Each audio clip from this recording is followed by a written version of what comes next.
안녕하세요 여러분, 도쿄뮤직입니다. 어제 기구는 아담 조나스의 테슬라 관련 리포트와 함께 주가가 무려 10%나 오르면서 S&P 500과 나스닥의 상승을 견인해 주었습니다. 여기 보시면은 이렇게 S&P 500이 0.69% 정도 상승을 했는데, 이러한 상승에 있어서 테슬라가 10% 가까이 오르면서 무려 S&P 500의 상승에 있어서 이렇게 26%나 기여를 했고, 아마존은 이렇게 18%, 그리고 마이크로소프트는 12% 견인했다는 것을 볼 수 있겠습니다. 하지만 이렇게 빅테크들이 오르는 와중에도 엔비디아는 이렇게 1% 정도 하락했다는 부분 또한 볼 수 있겠습니다. 그러한 상태에서 지금 S&P 500은 아직까지 이렇게 여기 헤드앤숄더를 보여주고 있지만, 주가가 여기서 하방 압력을 받으면서 헤드앤숄더로 마무리가 될지, 혹은 횡보하면서 컨티뉴에이션 패턴을 잡아나갈지, 또는 반등을 하면서 이렇게 갭을 채워나갈지 저도 알 수는 없습니다. 하지만 제가 알고 있는 것은 단기적으로 주가는 인기몰이에 따라 움직이지만 장기적으로는 결국 펀더멘털에 수렴해 나간다는 것입니다. 그런 의미에서 오늘도 펀더멘털에 집중해서 지금의 시장을 한번 바라보고자 합니다. 가장 먼저 CTA입니다. CTA는 모멘텀을 추종하는 알고리즘 세력으로 사실 시장의 펀더멘털에 입각하여 움직인다고 할 수는 없지만, 그래도 많은 분들이 그래도 단기적인 움직임에 관심이 많으신 만큼 공유를 해드리고자 합니다. 여기 보시면요, 앞으로 일주일이란 기간 동안에 주가가 횡보할 경우에는 S&P 500에서 1.5 빌리언 달러치가 매수가 될 계획이고요. 주가가 상승할 경우에는 4.5 빌리언 달러, 그리고 주가가 하락할 경우에는 약 8.7 빌리언 달러의 주식이 매도될 계획이라는 것을 볼 수 있습니다. 그 다음은 한 달의 기간 동안의 계획에 대해서 볼 텐데요. 주가가 횡보할 경우에는 약 1.6 빌리언 달러치의 S&P 500 부분이 매도가 될 계획이고요. 주가가 상승할 경우에는 7.5 빌리언 달러의 바이고, 그러나 반대로 주가가 하락할 경우에는 무려 71 빌리언 달러치의 S&P 500의 부분이 매도가 될 계획임을 볼 수 있겠습니다. 쉽게 말해서 단기적으로는 주가가 횡보나 상승할 경우에는 주가가 그래도 상방 압력을 받겠지만, 반대로 하락할 경우에는 마찬가지로 하방 압력을 받겠고요. 일주일이 아니라 한 달이란 기간 동안을 두고 봤을 때는 주가가 상승할 때를 제외하고는 하락할 때 하락 모멘텀에 따라서 71 빌리언 달러는 더 강한 하방압력이 잡혀있는 만큼 CTA 세력들의 관점에서 바라봤을 때 지금의 시장은 보수적으로 바라봐야 하는 것입니다. 참고로 이러한 전략 리포트들은 그냥 인터넷에 떠돌아다니는 무료 자료가 아니라 제가 사비를 들여서 받게 된 전략 리포트 중 하나입니다. 많은 돈을 들여서 이제는 모든 기관들의 전략 리포트들을 하루 단위로 매일 받을 수 있게 되었고요. 기관들은 하루 단위로 어떤 생각을 하고 있는지, 그리고 어떠한 관점에서 하루, 그리고 앞으로의 포지션을 잡아나갈 것인지 등에 대한 리포트들을 받게 되었고, 제 채널의 주주라고 할 수 있는 저희 유튜버와 네이버 멤버십 분들께만 매일 공유드리고자 합니다. CTA 관련 차트 또한 있는데 CTA는 여기까지만 하도록 하겠고요. CTA를 봤으니 이제 전반적인 펀더멘털을 한번 체크해 보겠습니다. 먼저 밸류에이션 부분인데요. 이것은 골드만삭스로부터 나온 최신 전략 리포트 중 한 부분으로 미국 빅테크만 보시면은 이렇게 약 27.5배의 PE 멀티플을 받고 있는 상태로 그 어떤 곳보다도 고평가를 받고 있다는 것을 볼 수 있습니다.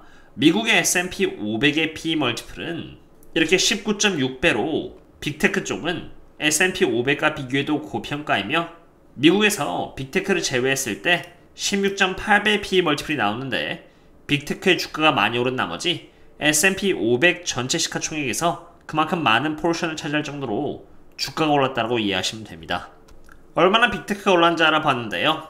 2022년 12월을 시작으로 해서 빅테크들은 평균 66% 올랐고요. 그러는 와중에 S&P 500은 17%, 그리고 빅테크인 7개의 기업을 제외한 493개의 기업은 이렇게 5%밖에 오르지 못했다는 것을 봤을 때 굉장히 편중된 주가 흐름을 보여준 것입니다. 물론 저 또한 구글이나 아마존 등의 빅테크 주주로서 50% 이상의 수익률을 기록하는 등 상승의 덕을 보았지만, 예전부터 들고 있었던 기업들이며 적정 주가나 저평가할 때 수량은 늘렸지, 이러한 랠리를 펼치고 난 이후 밸류에이션 때문이라도 수량을 특별히 늘린 적은 없습니다.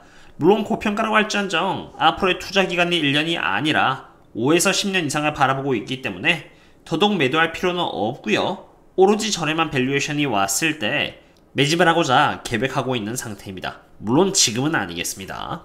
빅테크와 반대로 제가 몇 달 전부터 집중적으로 매집한 부분은 바로 에너지 섹터입니다. 밸류에이션 관점에서 바라봤을 때 테크 쪽인 여기 인포테크와 에너지 사이의 밸류에이션 차이는 매우 크다고 볼 수 있는데요. 우선 인포테크는 다른 섹터 대비해서도 가장 고평가를 받고 있을 뿐더러 자기 자신을 역사적인 범주에 놓고 바라봤을 때 비교해도 이 사각형 윗부분인 고평가라는 것을 볼 수 있습니다. 즉 빅테크는 원래 옛날부터 프리미엄을 받았던 섹터인데 옛날부터 지금까지 평균적인 흐름을 놓고 바라봤을 때 여전히 프리미엄 대비해서 이렇게 고평가 위치에 있다는 것을 볼 수 있는 것입니다. 물론 그렇다고 해서 제가 아까 보여드린 것처럼 매도할 필요는 없겠습니다. 빅테크는 훌륭한 펀더멘털을 갖고 있고 마켓 타이밍을 잴 수 없으며 떨어졌을 때 밸류에이션 관점에서 저렴해지거나 적정 주가에 왔다면은 더 매집하면 그만이지 빅테크를 이상으로 사고 팔고 할 계획은 없습니다. 단지 지금 빅테크는 비싸니까 제가 사지 않고 저렴한 에너지 섹터를 산다 이뿐입니다. 반면 에너지는 이미 저점 대비해서 어느 정도 올랐음에도 불구하고 이렇게 타 섹터 대비해서 여전히 제일 저평가이고요. 에너지 섹터가 평균적으로 받아왔던 이러한 구간보다도 훨씬 더 저평가 위치에 있다는 것을 봤을 때 지금 에너지 섹터는 저렴한 가격이 여전히 거래되고 있다고 객관적으로 볼 수 있는 것입니다. 그리고 제가 집중적으로 에너지 섹터를 상으로 매집했던 이유는 바로 섹터 로테이션 때문입니다. 이렇게 보시다시피 저는 저희 멤버십 분들 상으로 주도주가 어떻게 로테이션 되는지 현황을 공유드려 왔습니다. 여기 6월 8일 기준으로의 자료를 먼저 보시면요. 이렇게 빅테크 쪽은 리딩 쪽에 있고 여기 에너지 쪽은 임프루빙 쪽으로 가고 있었다는 것을 볼 수 있습니다. 그럼 오늘날의 자료는 어떨까요? 지금 에너지 부분이 이렇게 임프루빙 쪽을 지나서 여기 리딩 쪽으로 접근해 나가고 있습니다. 리딩 쪽이 주도주 섹터가 차지하는 분면이고 여기 웨이크닝 쪽이 주도주 섹터에서 약해지고 있음을 의미하며 래깅은 주도주에서 뒤떨어짐을 의미하고요. 임프루빙은 나아지고 있음을 의미하는데 에너지 섹터는 어쨌든 여기 임프루빙 쪽에서 주도주 섹터인 리딩 쪽으로 나감에 따라서 상황이 좋아지고 있는 것입니다.